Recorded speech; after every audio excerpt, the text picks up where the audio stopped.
नमस्कार मित्रों, पिछली वीडियो में देखा विद्यालय में प्रिंसिपल साहब भीमा को नकल के इल्जाम में उसे परीक्षा से बाहर जाने को कहते हैं। भीमा कहती है हमने कुछ भी नहीं किया है गुरुजी। तो आइए मित्रों अब जानते हैं इससे आगे का। विद्यालय में प्रिंसिपल साहब जी कटकुट मास्टर साहब से कहते हैं, कटकुट मास्टर साहब जब बात बिरादरी की हुई तो आप भी इस भीमा की तरह हमसे लड़ने का तो नहीं सोच रहे हैं। उठाकर इस भीमा को बाहर कीजिए, आदेश है ये हमारा। भीमा रोते हुए कहती है छोड़ दीजिए हेडमास्टर साहब जी। कलाशा बुआ जी अपने घर में विशंबर से कहती है विद्यालय में भीमा को धक्के मारकर बाहर निकाला जाएगा, तुम्हारा लालटेन और तेल दोनों काम नहीं आएंगे। विशंबर ये सब सुनकर बहुत दुखी होता है। विद्यालय में कटकुट मास्टर साहब जी भीमा का हाथ पकड़कर विद्यालय से बाहर ले जाते हैं। भीमा सोचती है और कहती है बाबा साहब जी हमको हल नहीं मिल रहा है कि हमने नकल नहीं की है। उधर कैलाशा बुआ जी अपने घर में विशंबर को तेल लगाती हैं और कलिका सिंह से कहती हैं कलिका विशंबर की शादी की बात बहुत सही समय पर की गई है, क्योंकि अच्छी लड़की मिलने तक वो भीमा भी छबीला के साथ साथ घूम घूम कर नाचने लायक हो जाएगी और इसकी शादी में भीमा को खूब नचाएंगे।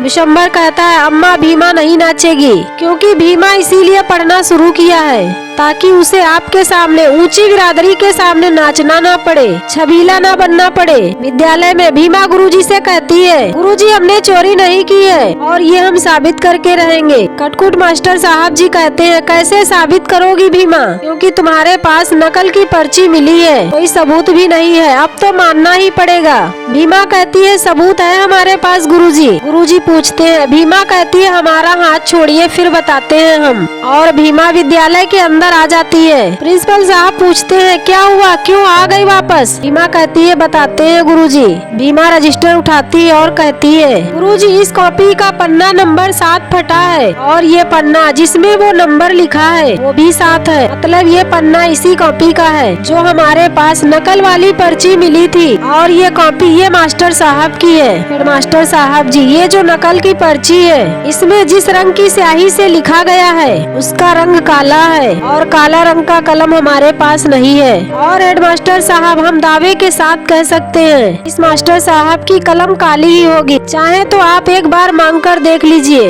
ये सब सुनकर सभी अध्यापक परेशान हो जाते हैं और कटकुट मास्टर साहब कहते हैं मास्टर साहब कलम दीजिए ना, सचमुच काली कलम है क्या आपकी। अध्यापक जी नाराज होकर कहते हैं अब ये छोटी बिरादरी की लड़की के कहने पर हम अपना कलम दे देंगे, ये जो कहेगी वही होगा। रजिस्टर से तो कोई भी पन्ना फाड़ सकता है और काला कलम तो कोई भी रख सकता है। प्रिंसिपल साहब ये लड़की फालतू की बात कर रही है, ये कुछ भी कहेगी और आप मान लेंगे क्या। इसीलिए पढ़ाई लिखाई सिर्फ ऊंची बिरादरी के लोगों के लिए है, क्योंकि उनकी समझ में आता है, और ये छोटी बिरादरी के लोग क्या जाने पढ़ना लिखना, कुछ समझ में नहीं आता है इनकी, और वो अंदर चले जाते हैं। बाबा साहब जी भीमा से कहते हैं भीमा आप चुपचाप बैठकर लिखो, कोई कुछ नहीं कहेगा, और भीमा रजिस्टर रखकर अपनी जगह बैठ जाती है और वह बहुत खुश होती है। उधर कैलाशा बुआ के घर में कैलाशा बुआ और कलिका सिंह आपस में बातचीत करते हैं। कलिका सिंह कहता है परीक्षा में हम लोग भीमा का कुछ भी नहीं कर पाए, और कैलाशा बुआ भी कहती है यही तो हम भी सोच रहे हैं, छोटी बिरादरी के होते हुए भी इसके पास इतना दिमाग कहाँ से आया। कलिका सिंह कहता है वही तो हम भी सोच रहे हैं अम्मा,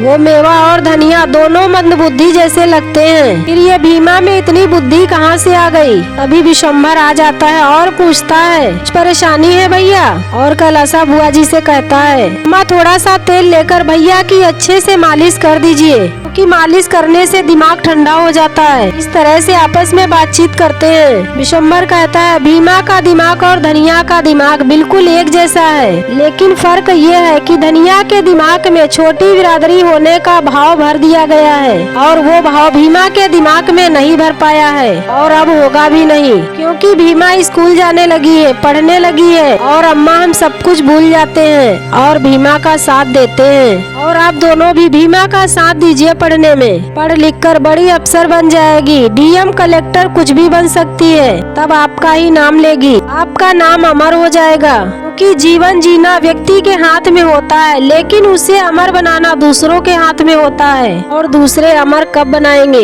दूसरे उसे अमर तब बनाएंगे जब आप दूसरों के लिए कुछ करेंगे। भीमा को डराकर धमकाकर जितनी इज्जत उससे आप लेंगी, उससे कई गुना ज्यादा इज्जत आप उसका साथ देकर पाएंगी। कलाशा बुआ जी कहती है, ठेका नहीं लिया है हमने भीमा का, अपने बारे में भी कुछ सोचो। इतना पढ़ लिख कर तुम नहीं बन गए कलेक्टर जो भीमा बन जाएगी। अपनी फिक्र किया करो। विशंबर कहता है, अपनी ही फिक्र कर रहे हैं और आप सबकी भी फिक्र है। कलिका सिंह कहता है, हम सबकी फिक्र है तो समझाओ कैसे? विशंबर कहता है, अम्मा जैसे हम दो आपके बेटे हैं, वैसे वहाँ धनिया के दो बेटियाँ हैं। हम लड़ते हैं, हमेशा लड़ते हैं और आज भी लड़ रहे हैं, लेकिन वहाँ ऐसा नहीं है। वहाँ वो तीनों एक साथ खुश हो रहे होंगे।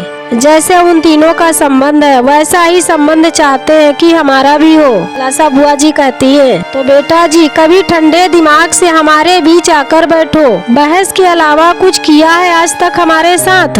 अगर तुम यहाँ आकर बैठो तो हमारे ठहाके बस्ती से भी दूर गूंजेंगे। भीमा की बात करता है। कलिका सिंह कलाशा बुआ जी से कहता है, अम्मा इनको समझाने से कोई फायदा नहीं है। विशंबर कहता है, आप दोनों ने ठान ही लिया है कि हमारी बात नहीं सुनेंगे तो ठीक है। और इसी के बाद एपिसोड नंबर 65 समाप्त हो जाता है। तो मित्रों, ये जानकारी आप लोगों को कैसी लगी कमेंट कीजिएगा और हमारे चैनल को लाइक और सब्सक्राइब कीजिएगा। जय भीम, जय भारत, जय संविधान।